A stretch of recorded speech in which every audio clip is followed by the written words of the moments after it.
C'est quoi un pèlerin? Ben d'abord, quand on marche Saint-Jacques-de-Compostelle, on s'appelle entre nous des pèlerins. En espagnol, on dit Saludo, peregrinos. C'est quoi un pèlerin?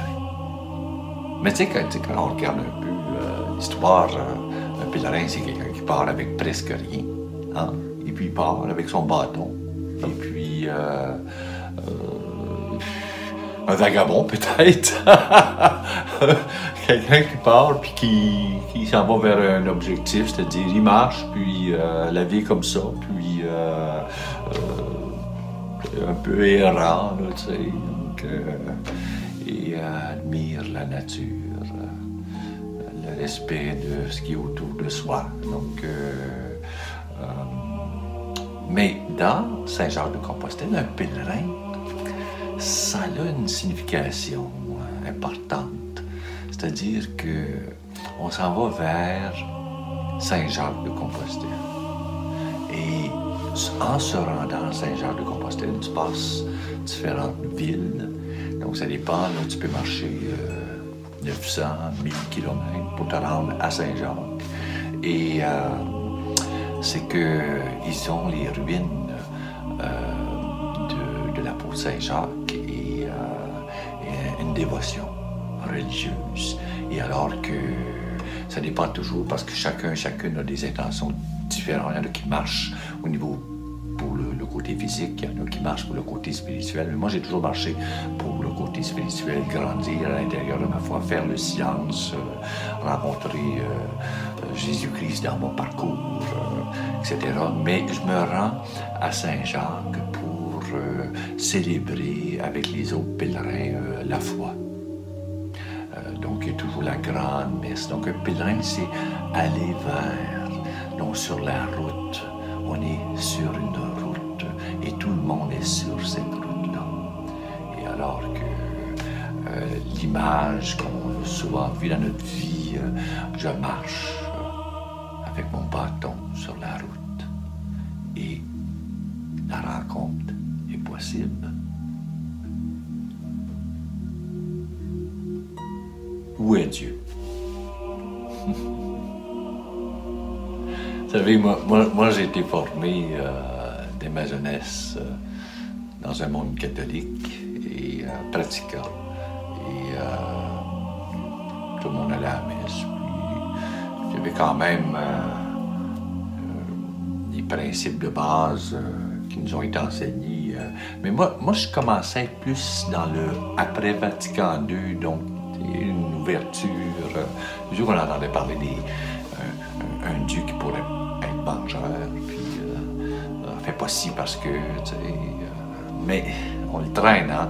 Mais alors que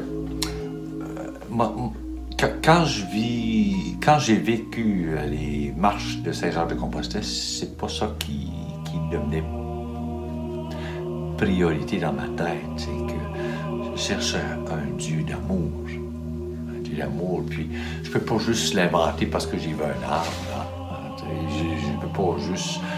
Je peux m'exalter devant la création. Je peux dire « Wow, c'est beau! » Mais il faut que je l'alimente. Et alors que par ma formation académique, j'ai eu une facilité d'aller être capable d'aller fouiller dans ce qu'on appelle la Bible. Et puis, c'est très facile de prendre, disons, les psaumes, et puis, parce que les psaumes, c'est chanté, et tout ça, tu sais. Donc, en faisant ma marche, je me suis habitué quand même à quelque part de partir avec quelque chose dans mon cerveau pour être capable de l'alimenter durant la journée. Donc, j'appellerais ça alimenter la prière. Mais où est Dieu? Dans le chemin de Compostelle, c'est la question, hein, parce que tout le monde, j'ai l'impression qu'il le cherche, hein. Veut ou veut pas, tu sais, on le cherche. Sinon, ben, il va y avoir des événements cocasses, parce que j'ai toujours dit que le chemin de Compostelle, c'est un chemin magique, tu sais, que tu vas vivre quelque chose.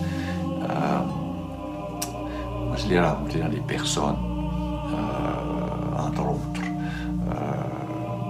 des échanges incroyables.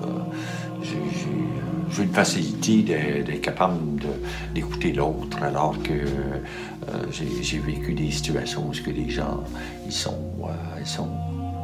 ils m'ont dit des choses par qu'ils n'ont jamais dit à d'autres personnes dans leur vie. De santé. Une fois, j'avais marché toute une grosse journée,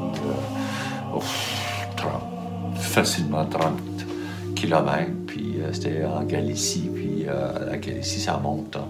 Et alors que j'étais fatigué, oui. C'était pas ma première journée, donc mon corps était capable de le prendre, t'sais. Mais j'étais assis dans un petit resto, puis je me suis pris une bière. Et puis j'admirais le paysage. Et en admirant le paysage, ben, tu as toujours des pèlerins qui arrivent, il y en a qui dans une sorte d'heure, parce que c'est pas tout le monde qui part en même temps ou de la même place non plus. Alors qu'une dame arrive, et puis elle me demande tout poliment, elle dit est-ce que je peux m'asseoir à côté de toi? Je dis bien sûr, tu sais, en anglais d'ailleurs. Et cette femme-là, elle me parlait comme ça. Puis là, tout d'un coup, là, ouf, ça l'a parti, là. Puis pendant 40-45 minutes, je vous le dis, là, elle m'a sorti toute sa vie. Je la sentais équilibrée, là. Elle a sorti toute sa vie. Et puis moi, là, j'étais d'une écoute naturelle. C'était même pas dur pour moi de faire ça. Puis même, j'avais marché là, durant la journée. En plus, j'avais l'épuisement physique. Et là, elle passait à travers toutes les couleurs imaginables, là, les larmes, puis tout ça. Puis vers la fin, elle m'a dit « Wow! » Elle dit « Comment t'as fait pour m'écouter? » J'ai dit « Ouais, on tombe à temps. Ça prend quelqu'un qui se fait dans la vie pour être capable d'écouter quelqu'un d'autre. » C'est pas la réponse qu'elle attendait, là. Et quand on est capable de reconnaître que d'autres personnes vivent à côté de soi, mais ça on le vit à Saint-Jacques. C'est des occasions assez particulières où moi j'appelle ça une rencontre. Une rencontre.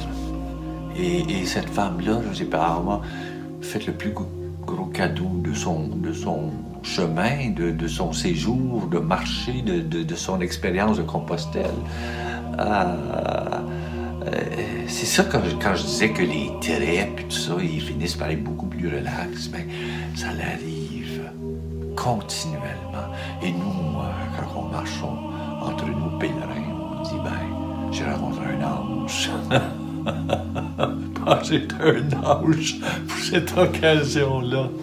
Donc, tu sais, quand on rencontre Dieu, là, c'est pas des affaires de gazoum, pouf. Un miracle. On cherche un petit peu là.